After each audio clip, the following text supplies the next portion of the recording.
Hello everyone and welcome to my channel Review Information.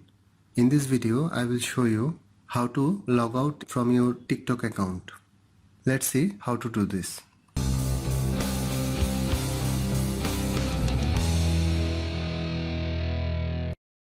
First of all, go to TikTok app from your apps list.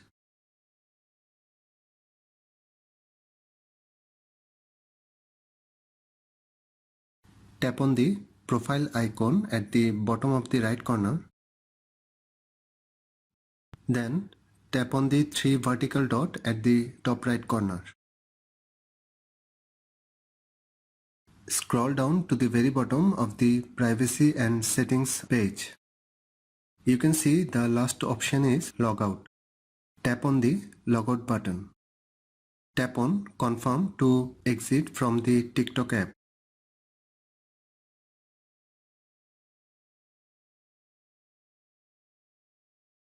That is how you can log out from your TikTok account.